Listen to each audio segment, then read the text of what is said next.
नमस्ते प्यारे बच्चों, कैसे हैं। आइए आज हम पढ़ेंगे।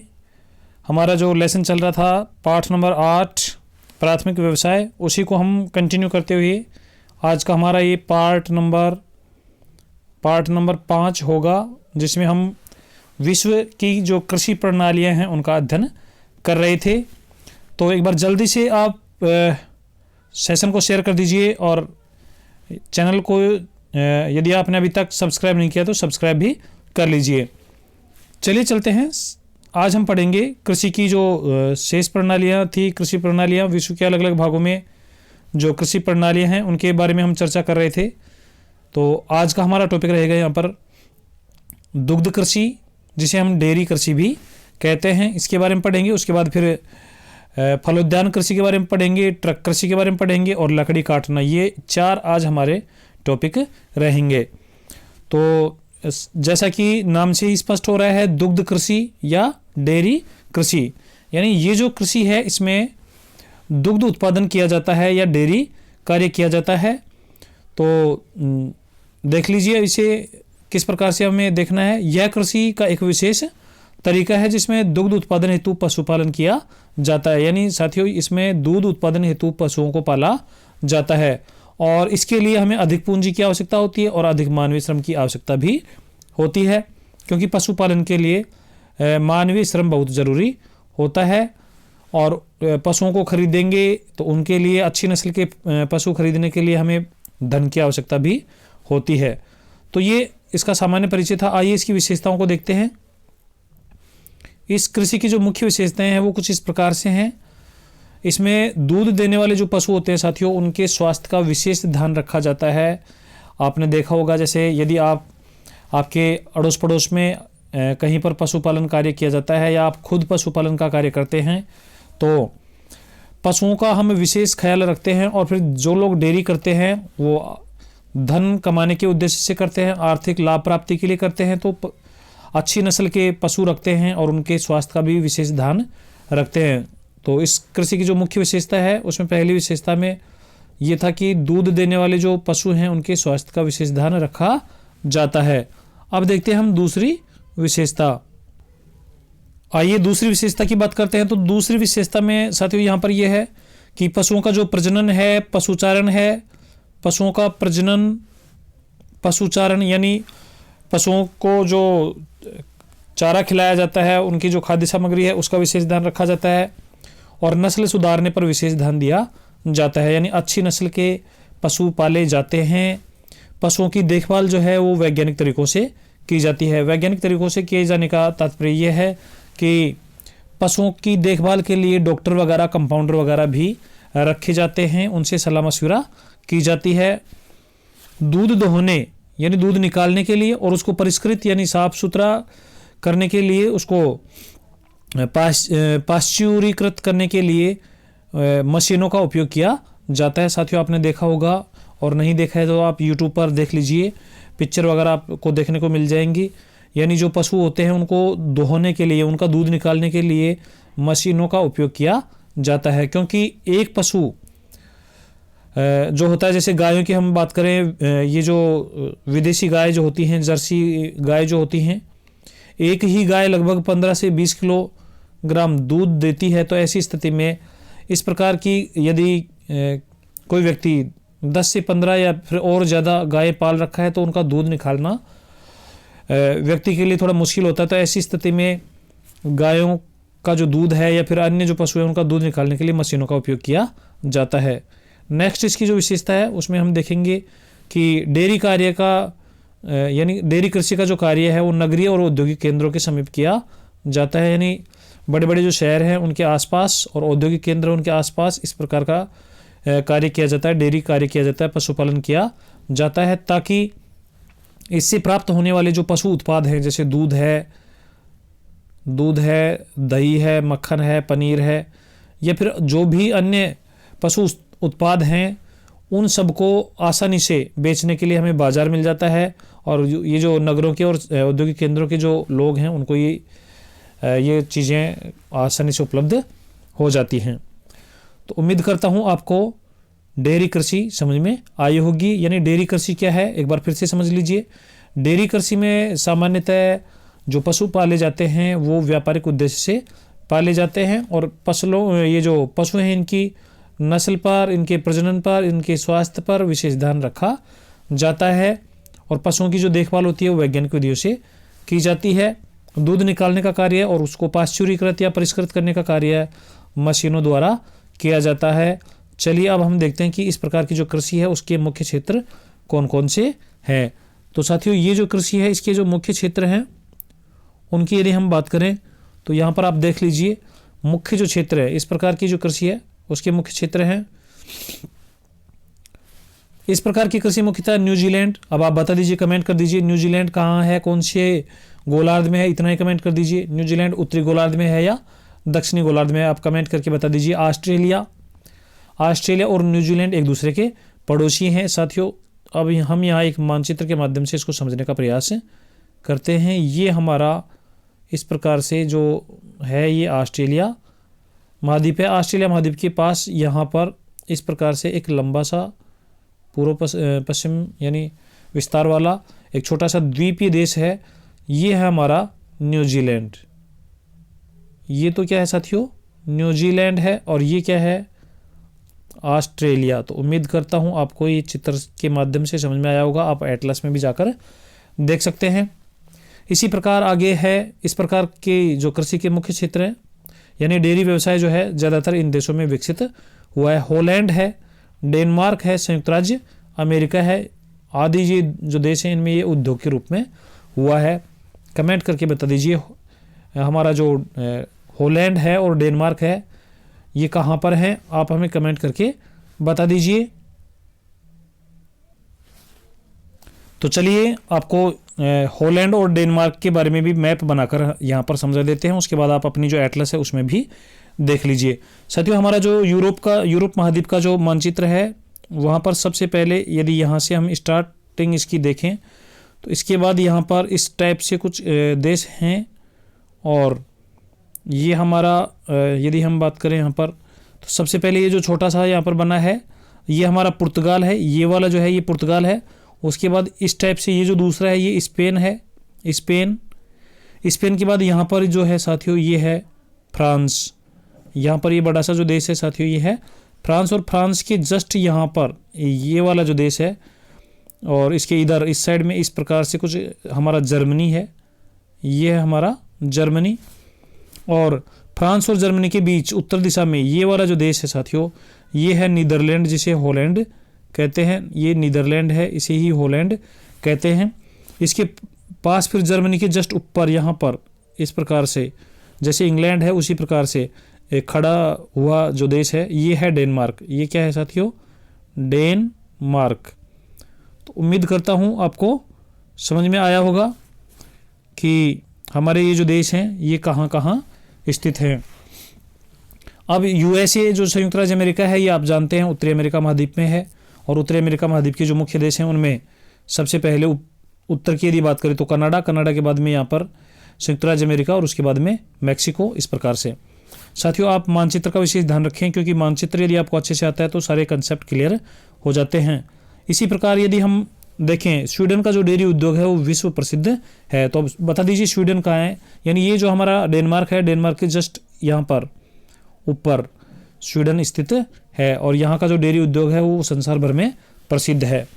तो चलिए अब हम चलते हैं हमारा कृषि का अगला प्रकार ट्रक कृषि, इसको हम पढ़ते हैं। यहाँ पर देख लीजिए जो ट्रक कृषि है साथियों, ट्रक कृषि क्या होती है और इसकी जो विशेषताएं हैं वो कौन कौन सी हैं, आइए हम देखते हैं। यह भी कृषि का एक विशेष प्रकार है, यानी जो ट्रक कृषि है वो भी कृषि का एक विशेष प्रकार है, जिसमें साग सब्जियों साथियों सब्जियों को ही हम जैसे किसी वनस्पति को हम जब पूरा पौधे सहित जैसे पालक है या फिर मेथी है, इस प्रकार के जो होते हैं उनको हम साग बोलते हैं। तो साग और सब्जियों की जो कृषि है वो की जाती है ट्रक कृषि में। कृषि जो होती है यानी ये जो कृषि है फार्म का मतलब है खेत और बाजार के बीच की जो दूरी है एक रात में ट्रक द्वारा तय की जाती थी।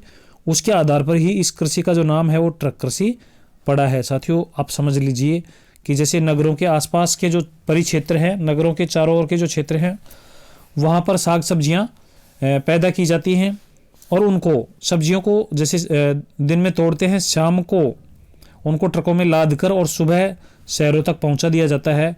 तो यानी एक जो ट्रक होता है वो रात भर में जितनी दूरी तय कर लेता है, उतने क्षेत्र में जो कृषि की जाती है वो सारी की सारी ट्रकों के माध्यम से जो सब्जियां हैं वो शहरों तक पहुंचाई जाती हैं। इसी आधार पर इसका जो नाम है वो ट्रक कृषि पड़ा है। तो आप कमेंट करके बता दीजिए कि आपके आसपास कौन कौन सी फसलें इस प्रकार की साग सब्जियां बोई जाती हैं जिनको हम बाज़ारों में बेचते हैं। चलिए, इस प्रकार की जो कृषि है उसकी शुरुआत सबसे पहले यूएसए में हुई थी। यूएसए संयुक्त राज्य अमेरिका है साथियों, संयुक्त राज्य अमेरिका है। और यूएसए में भी कहाँ पर, यदि हम स्थान की बात करें तो कैलिफोर्निया में। तो जो कैलिफोर्निया है ये यूएसए के पश्चिमी तट पर स्थित है। ये हुई हमारे ट्रक कृषि की सामान्य बातें। अब इसकी विशेषताओं की बात करें तो आइए इसकी विशेषताओं को देखते हैं साथियों। जो इसकी मुख्य विशेषताएं हैं ट्रक कृषि की वो समझ लीजिए कि खेतों का जो आकार होता है वो छोटा होता है। जैसे हमने विस्तृत वाणिज्यिक अनाज कृषि के बारे में जब पढ़ा था तो पढ़ा था कि वो जो खेत होते हैं वो बहुत बड़े आकार के होते हैं, यानी 240 से और 1600 हेक्टेयर तक के खेत होते हैं, यानी बहुत बड़े होते हैं। लेकिन ये जो हमारी ट्रक कृषि है इसमें खेतों का जो आकार है बहुत छोटा होता है। दूसरा यहाँ पर यदि हम बात करें तो गहन कृषि से तात्पर्य है कि एक छोटे से भूभाग पर एक वर्ष में एक से अधिक फसलें लेना। तो गहन कृषि करके वर्ष में 3 से 4 फसलें पैदा की जाती हैं। और साथियों अब तो टेक्नोलॉजी इतनी बढ़ गई है कि एक ही खेत में, यहाँ पर जैसे ये खेत है हमारा, इस खेत में 3-4 लेयर बनाकर कृषि की जाने लगी है। टेक्नोलॉजी बढ़ गई है। ग्रीन हाउस लगाकर, जैसे ज़मीन के अंदर हम यहाँ पर लहसुन लगा देंगे, उसके बाद इसमें फिर साथियों हम लहसुन के बाद यहाँ पर जैसे मान लीजिए हमने टमाटर लगा दिए, और या फिर मान लीजिए बैंगन लगा दिए, और उसके बाद घिया लगा दिए। तो इस प्रकार से हम काफ़ी सारी जो सब्जियां हैं एक ही साथ कर सकते हैं। इस प्रकार की जो ट्रक कृषि है उसमें पूंजी की अधिकता होती है, यानी पूंजी ज़्यादा चाहिए, क्योंकि जो सब्जियां होती हैं उनके जो बीज होते हैं वो काफ़ी महंगे होते हैं। सब्जी की जो खेती करने वाले होते हैं, पैदावार अच्छी हो, उत्पादन अच्छा हो, तो इसके लिए जो उत्तम क्वालिटी के जो बीज होते हैं उनका प्रयोग करते हैं, कीटनाशकों का प्रयोग करते हैं और साथियों दवाओं का प्रयोग भी करते हैं। इसके अलावा जो रासायनिक उर्वरक होते हैं उनका भी प्रयोग किया जाता है। श्रम की अधिकता होती है। श्रम की अधिकता से तात्पर्य है कि जो श्रमिक होते हैं उनकी ज़्यादा आवश्यकता होती है। जैसे मान लीजिए आपने साग सब्जियां बोई हैं, सब्जी बोई है, आपने मिर्च लगा दी हैं, तो मिर्च जब बड़ी हो जाएंगी, मिर्च तोड़ने के लिए हमें मानव चाहिए, श्रमिक चाहिए, क्योंकि मिर्च जो तोड़ने का कार्य है वो मशीनें नहीं कर सकती, इसलिए इनमें श्रम की अधिक आवश्यकता होती है। खेतों का जो प्रबंधन है वैज्ञानिक तरीकों से किया जाता है। तो हमारी जो ट्रक कृषि है उसकी काफ़ी सारी विशेषताएं हैं। खेत जो होते हैं उनका जो प्रबंधन है वो वैज्ञानिक तरीकों से किया जाता है, यानी उसकी जो जुताई है और उसकी में जो मेड़बंदी वगैरह है, अन्य जो चीज़ें हैं, सिंचाई है, वो सब काफ़ी टेक्नोलॉजी के साथ की जाती हैं। रासायनिक खाद व उर्वरकों का प्रयोग किया जाता है। तो ये आप जानते हैं कि जो साग सब्जियां हम बोते हैं उनमें पैदावार अधिक हो, इसके लिए रासायनिक खाद और उर्वरकों का प्रयोग भी किया जाता है। और सबसे जो इम्पोर्टेंट है साथियों, प्रशीतन युक्त ट्रकों की आवश्यकता होती है। इसका मतलब क्या है कि ऐसे ट्रक जिनमें एयर कंडीशनर, एसी वगैरह लगी हुई हों, क्योंकि यदि कुछ सब्जियां ऐसी होती हैं जो 24 घंटे से 48 घंटे में ही खराब होने की संभावना जिनकी रहती है, तो ऐसी सब्जियों को थोड़ा लंबे समय तक या 2 दिन 3 दिन तक सुरक्षित रखने के लिए जो ट्रक होते हैं, यदि मान लीजिए ज़्यादा लंबी दूरी तय करके जा रहे हैं, तो ऐसे जो ट्रक होते हैं उनमें सब्जियां जब रखेंगे और बिना एसी के रखेंगे तो सब्जियां जल्दी ख़राब हो जाएंगी। तो उसे ख़राब होने से बचाने के लिए प्रशीतन युक्त ट्रकों की आवश्यकता होती है। चलिए नेक्स्ट विशेषता देखते हैं। नेक्स्ट विशेषता जो है इस प्रकार से है कि इस प्रकार की जो कृषि है ये भी सामान्यतया नगरीय क्षेत्रों के निकटवर्ती भागों में की जाती है, क्योंकि नगरों में जो जनसंख्या रहती है वहाँ पर जनसंख्या अधिक होती है और उसकी जनसंख्या की जो खाद्य आवश्यकताएं हैं, जो भोजन संबंधी जो आवश्यकताएं हैं, उनको पूरा करने के लिए निकटवर्ती क्षेत्रों में ही कृषि कार्य किया जाता है। साग सब्जी की जाती है, डेयरी व्यवसाय, दुग्ध कृषि वगैरह की जाती है। साथियों, आपको ये प्रयास कैसा लग रहा है? यदि आपने अभी तक हमारे चैनल को सब्सक्राइब नहीं किया है तो सब्सक्राइब कर लीजिए और बेल आइकन को भी प्रेस कर लीजिए। और आपको बता दें कि हम प्रतिदिन शाम के 8 बजे, हम रोज़ाना शाम के 8 बजे कक्षा 12 की भूगोल विषय के लाइव क्लास लेकर आते हैं। तो यदि आपको अभी तक पता नहीं था तो आप अब से इसको कंटिन्यू कर दीजिए और अपने जिन साथियों को कक्षा के बारे में पता नहीं है आप उन्हें भी बता दीजिए, ताकि हमारे सभी जो विद्यार्थी हैं उनको इस कक्षा का लाभ मिल सके। चलिए, अब इसके क्षेत्रों की यदि हम बात करें कि ये कौन कौन से क्षेत्र है, यहाँ पर साथियों हमने पिक्चर के माध्यम से आपको समझाने का प्रयास किया है।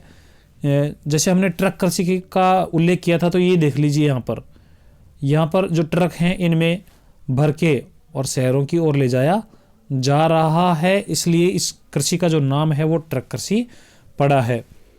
और ये जो है साथियों, ये फल फूल सब्जियां वगैरह हैं। चलिए, अब हम इसके प्रमुख क्षेत्रों की बात करते हैं। आइए देखते हैं इसके प्रमुख क्षेत्र कौन कौन से हैं।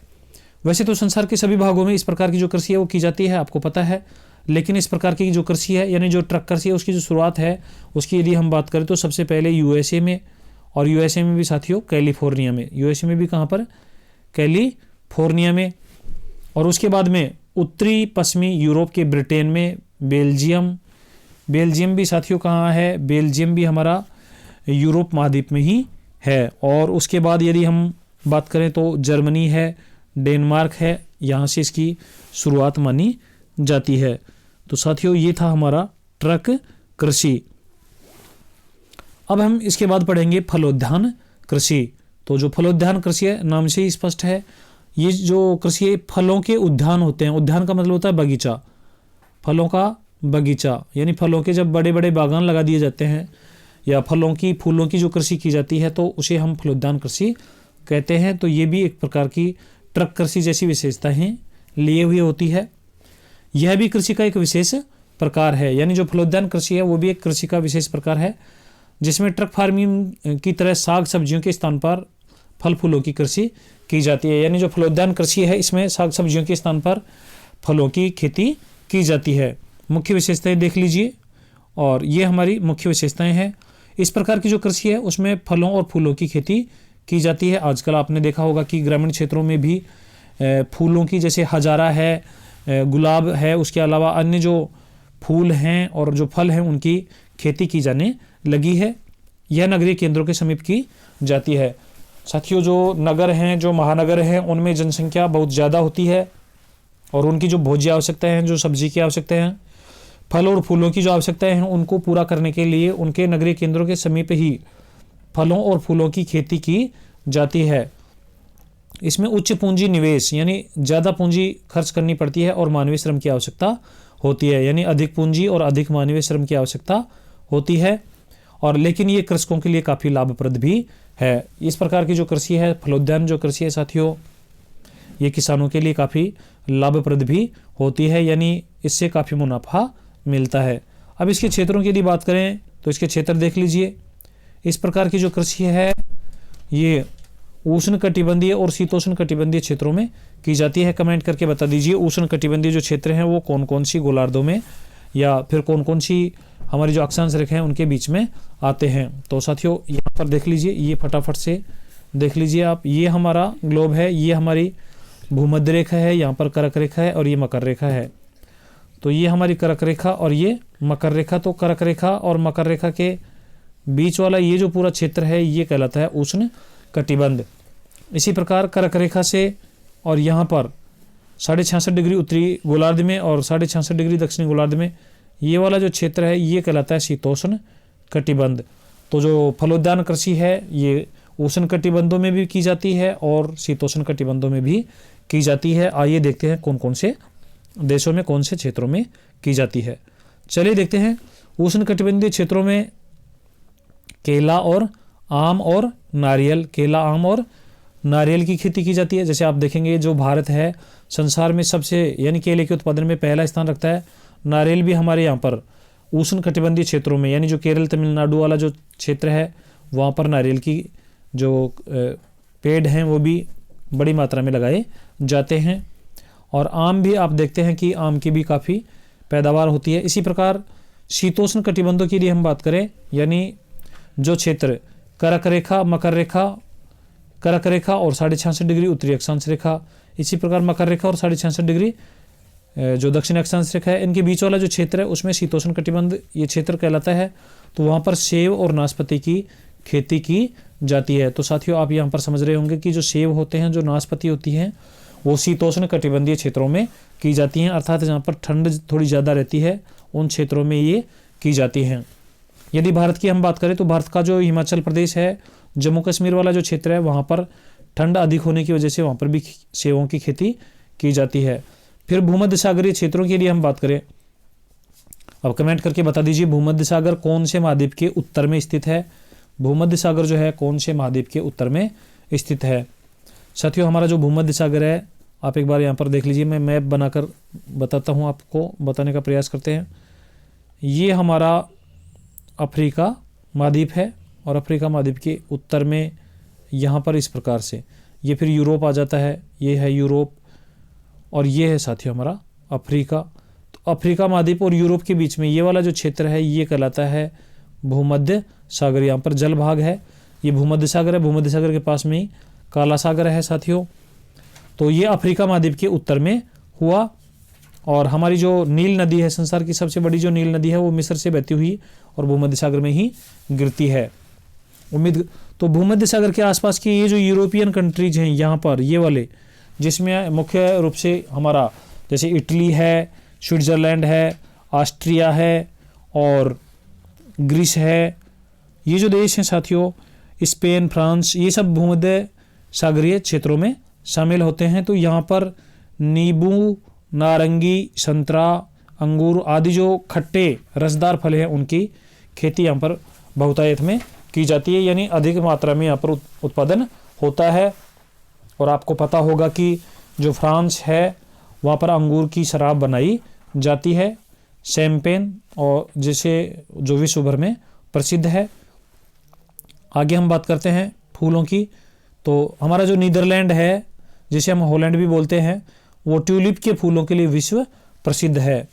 इसी प्रकार भूमध्य सागरीय जो क्षेत्र है उसको विश्व का फलोद्यान भी कहते हैं। ये इंपॉर्टेंट फैक्ट हैं, आप इन्हें अच्छे से याद रखिए। तो ये था हमारा फलोद्यान कृषि, यानी जिसमें फल और फूलों की खेती की जाती है। तो ये इस प्रकार की जो कृषि है वो नगरीय क्षेत्रों के समीप की जाती है। और उसके बाद मुख्य यदि क्षेत्रों की बात करें तो उसमें उष्ण कटिबंधीय क्षेत्र, शीतोष्ण कटिबंधीय क्षेत्र। अब उष्ण कटिबंध में केला, आम और नारियल है, और शीतोष्ण कटिबंधीय क्षेत्रों में सेब और नाशपाती है। आप कमेंट करके बता दीजिए कि आपने जो पिछले पार्ट पढ़े थे वो आपको समझ में आए या नहीं। तो आप कमेंट करते रहें। और साथियों अगला जो हमारा टेस्ट होगा वो इसी पाठ का होगा, यानी पाठ नंबर 8 प्राथमिक व्यवसाय। प्राथमिक व्यवसाय कंप्लीट पूरा जो पाठ है उसका टेस्ट हम लेने वाले हैं और उसमें काफ़ी इम्पोर्टेंट 25 क्वेश्चन हम देने वाले हैं। तो आप प्रयास कीजिए कि 25 में से 25 सवाल आपके सही हों। और साथियों यदि आपको पता नहीं है कि हमारा ऑनलाइन टेस्ट कैसे होता है तो वीडियो के डिस्क्रिप्शन में जाकर आप ऑनलाइन टेस्ट कैसे देते हैं उसका हमने लिंक दिया है, और हमारे व्हाट्सएप ग्रुप का भी लिंक यहाँ पर दिया हुआ है। तो आप जाकर ज्वाइन कर लीजिए और देख लीजिए कि ऑनलाइन टेस्ट कैसे होते हैं। चलिए अब हम पढ़ते हैं लकड़ी काटना, इसके बारे में। ये भी एक प्राथमिक व्यवसाय है। लकड़ी काटना साथियों ये एक व्यवसाय है, इससे भी मनुष्य की आजीविका चलती है। यानी जहाँ पर पेड़ पौधे खूब सारे होते हैं, अच्छी क्वालिटी के वन होते हैं, वहाँ पर लकड़ी काटी जाती है। और वो लकड़ी होती है विभिन्न प्रकार के जो उद्योग होते हैं उनमें कच्चे माल का काम करती है। तो आइए इसको देखते हैं, नोट्स के रूप में इसको कैसे लिखेंगे वो सब यहाँ पर हम लाइन टू लाइन एक्सप्लेनेशन में समझने वाले हैं। यह भी मानव का एक प्रमुख प्राथमिक व्यवसाय है, यानी जो प्राथमिक व्यवसाय हैं उनमें लकड़ी काटना भी शामिल है। क्योंकि हमने पढ़ा था कि प्राथमिक व्यवसाय जो होते हैं भौगोलिक संसाधनों और प्राकृतिक संसाधनों पर आधारित होते हैं और प्रकृति के समीप किए जाते हैं। तो लकड़ी काटना भी एक प्राथमिक व्यवसाय है जिसमें वनों से लकड़ी काटना, उसके लट्ठे बनाना और आरा मशीनों तक भेजना शामिल है। वर्तमान में यह कई उद्योगों के लिए कच्चा माल उपलब्ध करवाता है। तो साथियों आरा मशीन क्या होती हैं आपको पता होगा, लकड़ी के टुकड़े करने के लिए, उसको चीरने के लिए जो मशीन होती है उनको हम आरा मशीन बोलते हैं। आइए अब लकड़ी काटने की मुख्य विशेषताओं की बात करते हैं। एक बार आपसे कमेंट करके बताएं कि प्राथमिक व्यवसाय के आधार पर संसार का कौन सा देश विकसित देशों की श्रेणी में शामिल हुआ है। ऐसा हम पढ़ चुके हैं, जब हमने पाठ नंबर 7 पढ़ा था तो वहाँ पर हमने पढ़ा था कि प्राथमिक व्यवसायों यानी जो हैं वो सामान्यतः विकासशील देशों में किए जाते हैं, और जो विकसित देश होते हैं उनमें तृतीयक, चतुर्थक और पंचम प्रकार के व्यवसाय किए जाते हैं। लेकिन एक देश ऐसा भी है जिसने अपने प्राथमिक व्यवसाय के दम पर विकसित देशों की श्रेणी में वो शामिल हुआ है, और वहाँ पर जो प्राथमिक व्यवसाय था उसमें मुख्य रूप से लकड़ी काटना और पेट्रोलियम खनन करना था। तो आप कमेंट करके बता दीजिए वो देश कौन सा है। चलिए अब हम देखते हैं इसकी विशेषताओं को। तो यहाँ पर देख लीजिए इसकी जो विशेषताएं हैं, लकड़ी काटने की जो विशेषताएं हैं। साथियों, प्रारंभिक समय में लकड़ी का जो उपयोग है केवल ईंधन के लिए किया जाता था, अर्थात ईंधन के लिए लकड़ियां काटी जाती थी। आपको याद होगा आपके अड़ोस पड़ोस में, या आज से 5-7 साल पहले की भी यदि हम बात करें, जब घरों में गैस वगैरह नहीं थी ग्रामीण क्षेत्रों में, तो खाना पकाने के लिए लकड़ी का और अन्य जो सामग्री तैयार करने के लिए लकड़ी का ही हम ईंधन के रूप में प्रयोग करते थे। लेकिन समय के साथ बदलाव आ रहा है। वर्तमान में यह कागज और फर्नीचर उद्योग के लिए कच्चा माल उपलब्ध करवाता है। साथियों, जो लकड़ियां हैं, कुछ मुलायम पेड़ होते हैं जिनका जो लकड़ी है उससे हम क्या करते हैं, वो लुगदी बनाकर कागज़ बनाने में वो कार्य करता है। यानी जो हम कागज़ काम में लेते हैं ये भी पेड़ों से ही बनता है, और इसी प्रकार जो फर्नीचर बनता है वो भी पेड़ों की लकड़ियों से बनता है। तो फर्नीचर उद्योग और कागज़ उद्योग के लिए कच्चा माल जो है वो लकड़ी ही होते हैं। पेड़ काटने व लट्ठे बनाने का जो कार्य है वो सारा का सारा मशीनों से होता है। आपने देखा भी होगा, कई बार यूट्यूब वगैरह पर भी देखा होगा कि जो बड़ी बड़ी मशीनें होती हैं उन्हीं के माध्यम से पेड़ काटे जाते हैं, वो मशीनें ही लट्ठे बना देती हैं। तो ये सारा कार्य मशीनों के द्वारा किया जाता है। उसके बाद हम फिर यहाँ पर देखेंगे अगली जो विशेषता है, लकड़ी की बढ़ती मांग के कारण जैसे जैसे लकड़ी की मांग बढ़ी है तो वनों की जो कटाई है वो अंधाधुंध तरीके से की जाने लगी है। यानी जो लोग हैं जो इस व्यवसाय से जुड़े हुए हैं, जैसे ही लकड़ी की जो मांग बढ़ती है तो वनों की जो कटाई है वो अंधाधुंध तरीके से की जाती है। साथियों, ये जो लकड़ी होती है वो मुलायम जो लकड़ी होती है उससे हम लुगदी बना लेते हैं, कागज़ बना लेते हैं, और पैकिंग के जो सामान होते हैं, जैसे आपने देखा होगा कि जो सेब होते हैं या फिर अमरूद होते हैं या अन्य जो फल होते हैं, केले वगैरह हैं, उनको जब एक स्थान से दूसरे स्थान पर उनका परिवहन किया जाता है, एक स्थान से दूसरे स्थान पर ले जाया जाता है, तो उनको लकड़ी की जो पेटियां होती हैं उनमें पैक किया जाता है। और ये जो लकड़ी होती है मुलायम होती है, हल्की होती है, इसमें वजन नहीं होता है। तो लकड़ी का उपयोग जो है लुगदी बनाने, इमारती लकड़ी यानी इमारती उद्योग और उसके अलावा पैकिंग में भी कार्य आती है, पैकिंग में भी ये काम आती है। साथियों, वनों का जो अंधाधुंध कटाई हो रही है उसकी वजह से मिट्टी का अपरदन भी बढ़ रहा है।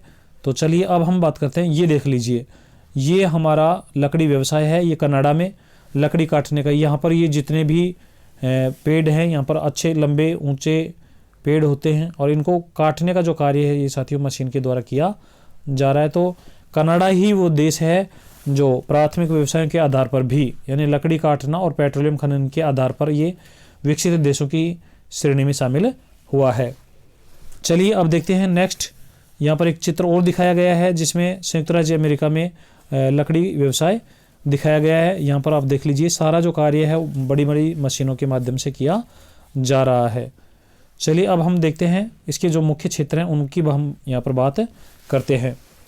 साथियों, जो मुख्य क्षेत्र हैं, लकड़ी काटने का व्यवसाय मुख्यतः उष्ण कटिबंधीय प्रदेशों और शीतोष्ण कटिबंधीय प्रदेशों में किया जाता है। उष्ण कटिबंधीय प्रदेश जो होते हैं साथियों, यहाँ पर ज़्यादा व्यवसाय होता है, क्योंकि उष्ण कटिबंधीय क्षेत्रों में सूर्य का प्रकाश पर्याप्त मात्रा में मिल जाता है और वर्षा भी पर्याप्त होती है। इसलिए यहाँ पर जो वनस्पति है वो पर्याप्त फलती फूलती है और काफ़ी बड़े बड़े लंबे लंबे सदाबहार वन यहाँ पर पाए जाते हैं। उष्ण कटिबंधीय क्षेत्रों में जो मुख्य वृक्ष होते हैं उनमें साल, सागौन, महोगनी, चंदन, रोजवुड आदि जो पेड़ हैं ये उष्ण कटिबंधीय क्षेत्रों में पाए जाते हैं।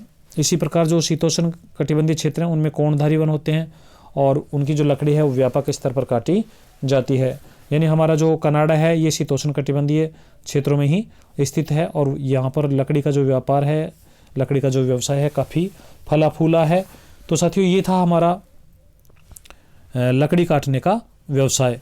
अब आप क्या करेंगे साथियों, इसके अलावा यहाँ पर यदि हम बात करें तो व्यापारिक स्तर पर लकड़ी काटने का जो कार्य है कनाडा में, नॉर्वे, फिनलैंड और संयुक्त राज्य अमेरिका में किया जाता है। तो आप कमेंट करके बता दीजिए फिनलैंड जो है वो कौन से महाद्वीप में स्थित है।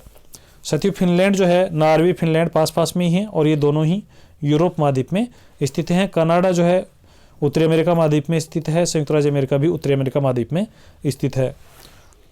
तो ये था आज का सेशन, आपको कैसा लगा? और साथियों आप प्रतिदिन क्लास लेना न भूलें और आप अपनी जो तैयारी है उसको बिल्कुल शानदार जानदार तरीके से अभी से करते रहिए और अभी से टारगेट बना लीजिए कि इस बार आपको ज्योग्राफी में 90 पार करना है। और निश्चित रूप से मैं आपको ये भरोसा दिलवाता हूँ कि यदि आप इसी प्रकार से तैयारी करते रहे, इसी प्रकार रोज़ाना शाम को ठीक 8 बजे आकर लाइव क्लास अटेंड करते रहे और अपने जो नोट्स हैं वो तैयार करते रहे, आपकी जो जिज्ञासाएं हैं वो कमेंट करते रहे, तो निश्चित रूप से आप सभी विद्यार्थी 90 पार कर पाएंगे। साथियों जैसे ही हमारा ये टेस्ट मतलब ये जो पार्ट है ये कंप्लीट हो जाएगा, उसके बाद हम नेक्स्ट हमारा जो चैप्टर है वो उसको स्टार्ट कर देंगे। तो हमारी जो कक्षाएं हैं वो डेली होंगी, आप आराम से शाम को 8 बजे ऑनलाइन पढ़ सकते हैं। और 15 जनवरी को हमारा जो टेस्ट होगा वो पाठ नंबर 8 का ही होने वाला है। और यदि आपको अभी तक पता नहीं था कि टेस्ट कैसे होता है, पहली बार आप देख रहे हैं, तो वीडियो के डिस्क्रिप्शन में जाकर हमारे व्हाट्सएप ग्रुप ज्वाइन कर लीजिए, उनमें हम टेस्ट की लिंक शेयर करते हैं। और साथियों पिछला हमारा जो टेस्ट हुआ था उसमें काफ़ी विद्यार्थियों ने हिस्सा लिया था, लगभग 300 विद्यार्थियों ने वो टेस्ट दिया था और बहुत सारे विद्यार्थी ऐसे हैं जिन्होंने अच्छा स्कोर भी किया था। यदि आपने वो टेस्ट नहीं दिया था तो आप हमारा व्हाट्सएप ग्रुप ज्वाइन कर लीजिए या फिर हमारे व्हाट्सएप ग्रुप में मेरे जो नंबर हैं उन पर आप मैसेज करके बता दीजिए, तो आपको पिछले जो टेस्ट हुआ था उसका लिंक भी शेयर कर दिया जाएगा, आप पिछला टेस्ट भी दे पाएंगे। और इसी प्रकार से साथियों हमने आपके लिए टेस्ट का जो डिज़ाइन है वो इस प्रकार से किया है कि आपकी तैयारी होती रहे और आपका रिवीजन भी होता रहे। चलिए मिलते हैं कल फिर ठीक 8 बजे, तब तक के लिए आप पढ़ते रहिए, मस्त रहिए। जय हिंद, जय भारत।